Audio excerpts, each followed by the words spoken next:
This is a video tour of Hilltop Manor Townhomes #1. So we're going to be going to this townhouse right here. First, I'm going to give you just kind of a little tour of your neighborhood. Right here are some storage units. You have Wells Fargo there. Not 100% sure what this building is. I do know that there are residents, so it's like an apartment building of some sort, I believe. You have kind of behind my car, there's a house there on the corner, another house, and then a bunch of apartments. And we have all of these here. We have these townhouses, and then we have the 4 buildings to the north that are all apartments. The makeup of this building is 1 and 6 are 3-bedroom townhouses, and then 2 through 5 are 2 bedrooms. So you have 2 3-bedrooms here, and then the rest are 2 bedrooms. So here you have the living room. In the living room, there's this coat closet back here. There's a smoke detector, and then the stairs going up. We'll check that out in a bit. You have a really big storage area here, and you do have your own water heater, so you know that your neighbors won't be taking up your heat, your hot water. You have a half bathroom right here.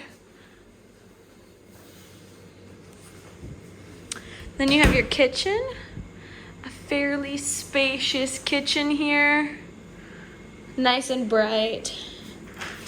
All right, next we're gonna go and look at the laundry room. So here on the back, there's 3 laundry rooms split between each 2 units. So this laundry room is for 1 and 2, so you would split that with 1 neighbor. People in number 2 are currently, you have some stuff in here, but you have coin-operated washer and dryer. In these buildings, we pay for the water, sewer, garbage.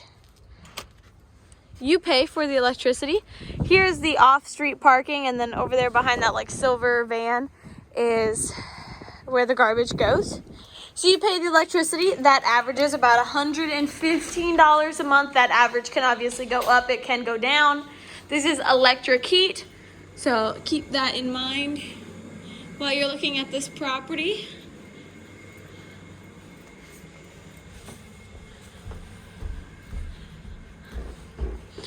All right, coming on up the stairs, you have a linen closet here outside the full bathroom. Then you have the full bathroom with the tub shower combination. Here you have bedroom number 1. This, I would say, is the second largest bedroom.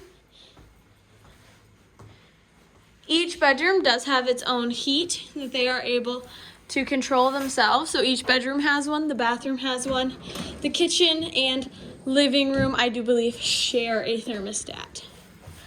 So you do have kind of zoned heating in the house, or in the townhouse. Here's bedroom number 2. I would say this is the smallest bedroom of the 2. It does have shared walls with all the other bedrooms.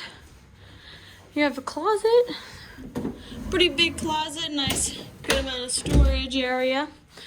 At some point in time, that door may disappear, so when you're looking, just know that that may not be there because people are typically fairly hard on those. And then on to the master bedroom. Here's the master bedroom. Pretty good size. I'd say if you have a king-size bed, it's going to be tight, but you probably could fit that in here. It does have the other in-wall AC unit and a fairly large closet. Like I said, people are pretty hard on these doors, so at some point in time, these may disappear. So in the future, when you look at this, know that those sort of doors may not be there, and it would just be an open closet.